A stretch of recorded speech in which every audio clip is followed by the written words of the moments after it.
네, 창조 경제의 일환이라고 할 수 있는 코넥스 시장이 출범한 지 벌써 2개월이 지났습니다. 그리고 오늘부터는 앞서 말씀드린 것처럼 자본시장법 시행령이 통과되면서 개정안이 시행이 되게 됐습니다. 이에 따라 대형 IB도 출연이 가능하게 됐는데 이러한 전반적인 사항들 우리가 어떻게 봐야 하는지 오늘 이 시간 서태종 금융위원회 자본시장국장 모시고 도움 말씀 들어보겠습니다. 안녕하세요. 네, 안녕하십니까. 네. 물론 오늘은 이 악재성 소식이 좀 들어간 감이 없지 않아 있지만 최근에 요 며칠 사이에 시장의 가장 큰 불안감은 서방이 정말 시리아에 군사 개입을 하면 어쩌냐 이런 문제였습니다. 이런 문제로 인해서 국제 유가도 지금 2011년 5월 내 최고가를 경신하고 있다라는 소식도 들어오고 있는데 일단 금융 당국에서는 우리에게 미치는 영향은 크지는 않다. 너무나 우려할 필요는 없다라는 입장을 밝히고 있는데 지금 국장님께서는 어떻게 생각하고 계세요? 예, 말씀하신 대로 지금 이제 미국의 그 출구 전략 완화라든지 또 국제 정세 이런 부분들이 상당히 이제 그 불안한 이런 상황이 계속 지속되고 있습니다. 네. 그래서 이제 일부에서는 그 우리나라 경우도 외국인 투자 자금 이탈 문제라든가 이런 부분을 우려하시는 분들이 있는데요. 하여튼 그 일부 그런 그 투자 자금 이탈이라든지 이런 것이 있겠지만은 결국은 이제 외국인 그 투자자들도 우리 기업과 경제에 대한 전망과 평가에 따라서 이제 투자를 이제 결정할 거로 봅니다. 이런 점에서 보면 우리나라의 경우 이제 실물과 금융 양 부문에서 아시아 다른 신흥국들과는 확실히 차별화된 그런 모습을 보이고 있기 때문에 그런 그 글로벌 금융 시장의 불안에 따른 파급 영향은 굉장히 제한적일 걸로 저희는 보고 있습니다. 네. 그렇다면 우리 금융당국의 대응 방안으로는 어떤 것들이 있을까요?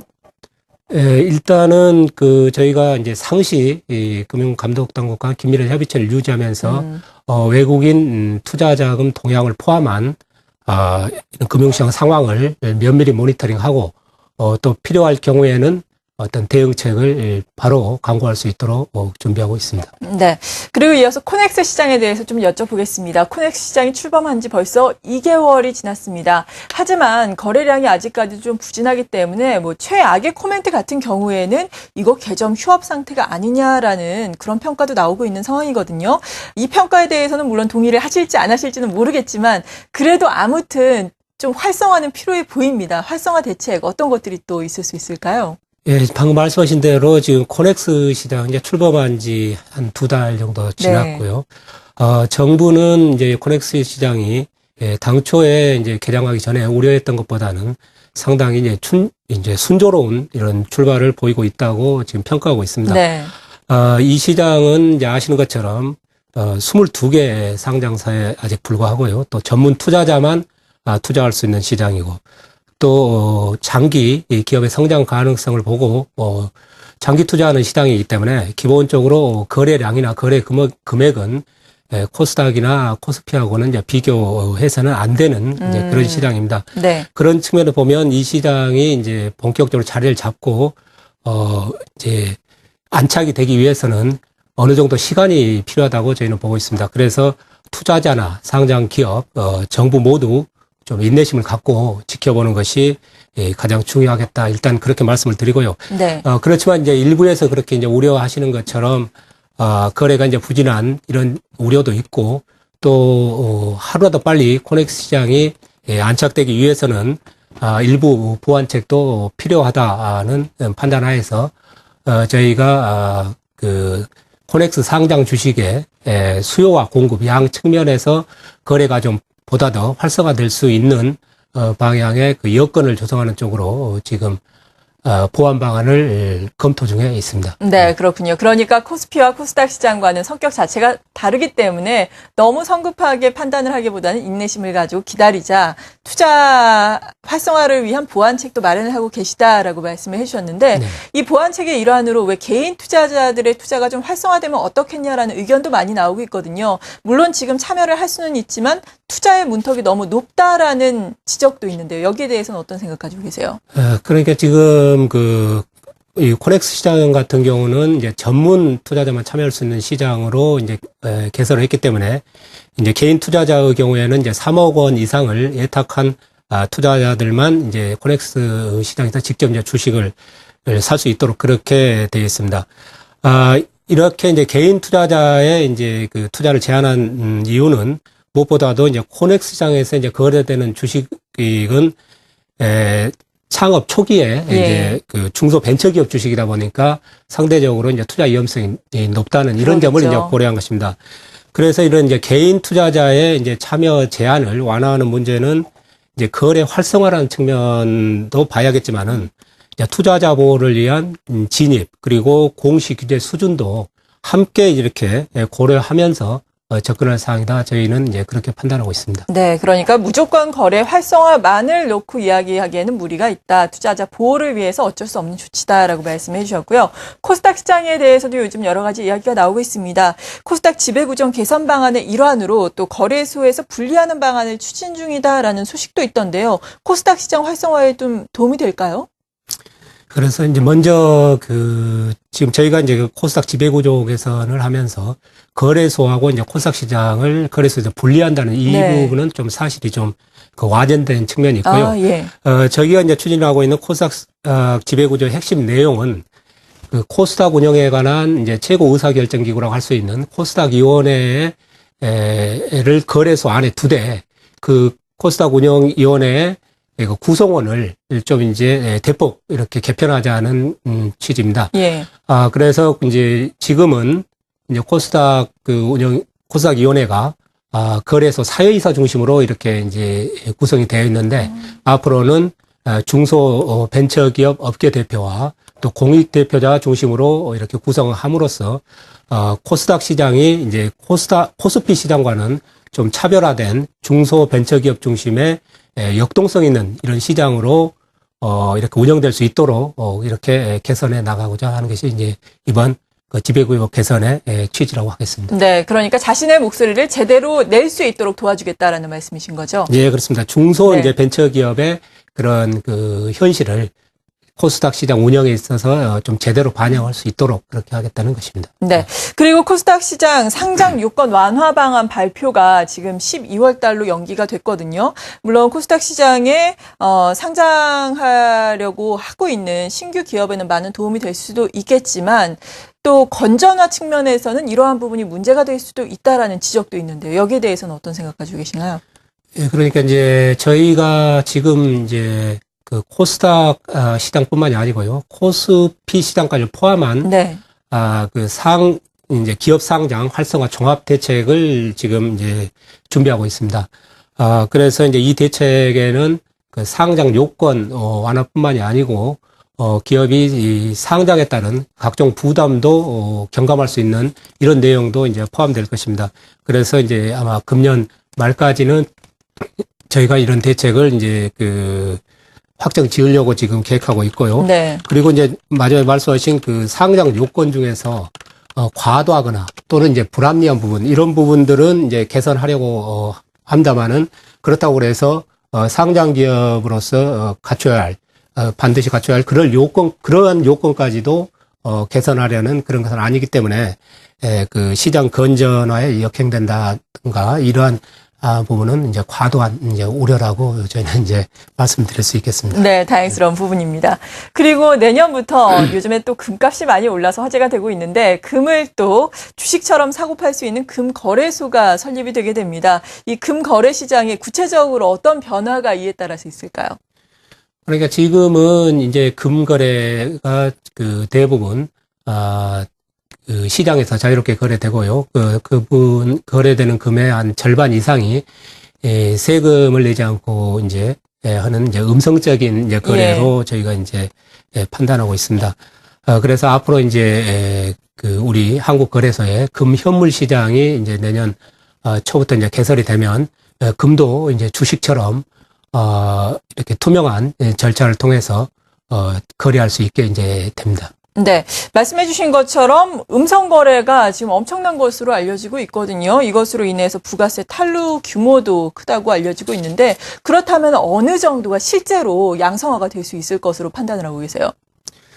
정확한 이제 그 규모를 이제 당장 말씀드리기 어렵고요. 지금 현재 그 밀수금을 제외한 국내 금 유통 규모는 대략 연간 한 100에서 110톤 정도로 지금 추정되고 있고요. 이 중에 한 절반 이상인 한 55에서 한 70톤 가량이 지금 음성 거래로 사실 이제 추정되고 있습니다. 네. 그래서 그 밀수금은 도저히 이제 파악이 안 되고요. 이제 음성 거래로서 이제 많이 이루어지고 있는 정령금만 이제 보더라도 이런 그 정령금의 음성 거래로 인한 이제 부가세 탈루 규모는 약 한 3천억 원 가량에 이를 것으로 이제 그 추산이 되고 있습니다. 예. 그래서 앞으로 이제 금거래소가 개설돼서 이러한 음성적인 거래의 상당 부분이 금거래소를 통해서 이제 거래가 이루어지게 되면 그 양성화된 이제 거래가 확산이 되고요. 아무래도 이제 시장 개설 초기에는 거래가 바로 이제 활성화되기는 어렵지만은 점진적으로 이제 시장이 안착이 되면 양성화된 거래가 확대될 걸로 저희는 이제 기대하고 있습니다. 네, 이것으로 또 정부가 이야기하고 있는 지하경제 양성화가 계속해서 또 탄력을 받기를 기대를 해보는 마음입니다. 그리고 시장에 무엇보다 가장 큰 근본적인 요인이라고 할 수 있는 것은 미국의 또 출구 전략 아니겠습니까? 네. 양적 완화 축소 시기를 두고도 지금 불확실성이 팽배한 시장인데요. 이에 따라서 물론 지금은 외국인의 순매수가 계속해서 들어오면서 시장에 그나마 조금이나마 도움을 주고 있는 상황이지만 출구 전략이 시행이 되면은 혹은 양적 완화 축소가 단행이 되면은 외국인의 자금 이탈이 급격하게 일어나지는 않을까라는 우려감도 있을 수도 있겠는데요. 이 부분은 어떤 생각 가지고 계세요?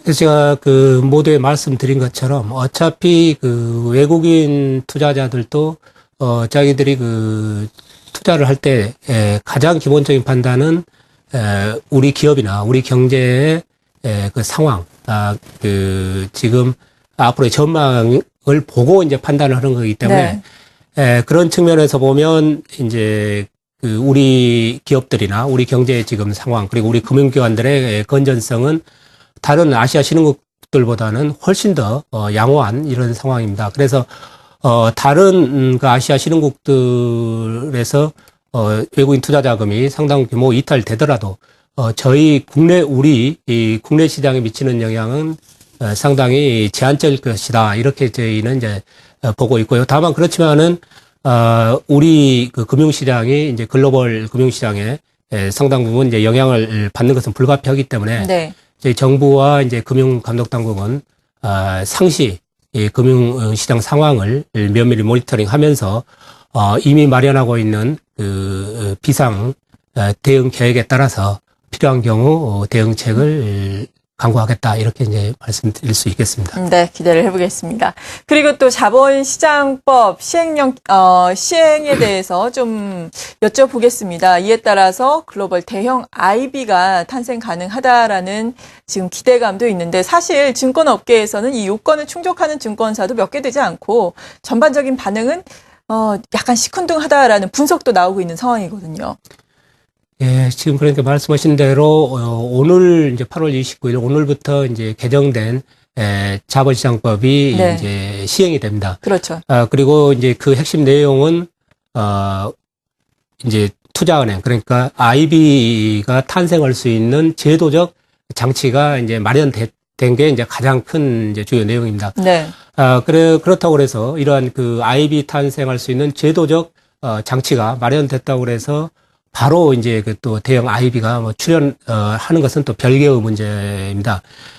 저희는 그래서 지금 그 금융 투자회사들이 지금 종전과 같이 주식 위탁 매매 영업에 치중한다든지 이렇게 해서는 대형 IB의 출연은 상당히 요원하다고 보여지고요.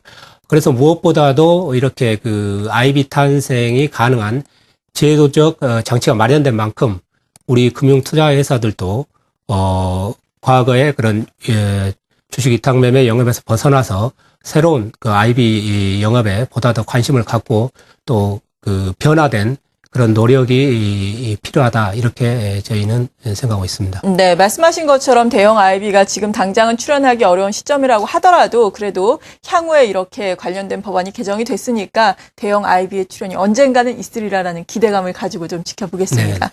그런데 이렇게 이 개정안이 시행이 됨에 따라서 여러 가지 증권사들이 할 수 있는 일이 많아졌잖아요. 하지만 이런 일을 하려고 해도 NCR 규제로 인해서 좀 힘들다라는 이야기도 있거든요. 여기에 여기에 대해서는 어떻게 보세요?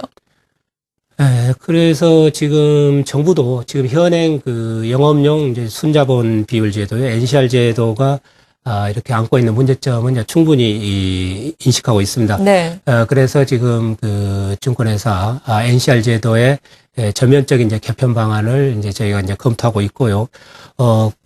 그렇지만 다만 이제 우리 그 검토업계 일각에서 그 주장하는 것 같이 이 NCR 제도를 단순히 이제 규제 완화 차원에서 그 지도 비율을 일부 조정한다든가 이런 쪽의 지금 검토는 아니고요. 저희가 이제 그 NCR 제도의 개편 방향으로 생각하고 있는 부분은 아까 말씀하신 대로 IB 영업이 이제 본격적으로 시작되는 것을 비롯해서 이제 검토업계의 영업 환경이 과거와는 다른 상황으로 지금 바뀌었습니다. 네. 그래서 이렇게 변화된 그 검토업계의 현실에 잘 부응하고 또 그 금융 투자회사가 그 리스크를 효과적으로 제어할 수 있는 건전성 감독 장치로서 NCR 제도가 그 운용될 수 있도록 전면적인 지금 그 개편 방안을 검토하고 있습니다. 네. 증권업계가 최근에 좀 어렵다 보니까 계속해서 좀 어려운 질문을 드리게 되는데, 지금 증권사가 한 60개가 넘지 않습니까? 네. 이런 가운데 10개가 넘는 증권사가 매물로 나와 있는 상황인데, 이것을 두고 또 증권업 허가제에서 신고제로 전환한 것이 근본적인 문제였다라는 지적도 있는데요. 증권사의 구조 조정에 대해서는 어떤 생각을 가지고 계신지 마지막으로 좀 정리를 해주시죠. 글쎄요, 이제 그 금융업 같은 경우는 이제 기본적으로 인가제를 통해서 진입을 이렇게 제한하고 있습니다만은 또 과도하게 진입을 제한할 경우에는 이제 시장의 그 역동성이 떨어지고 그런 부분이 있기 때문에 진입은 어느 정도 새로운 진입은 필요하다고 저희는 판단하고 있고요. 네. 이렇게 진입이 어느 정도 이렇게 탄력적으로 이루어짐에 따라서 또 우리 금융투자업계 내에서도 M&A라든지 이런 부분도 보다 좀 활성화돼야 되지 않을까 싶습니다.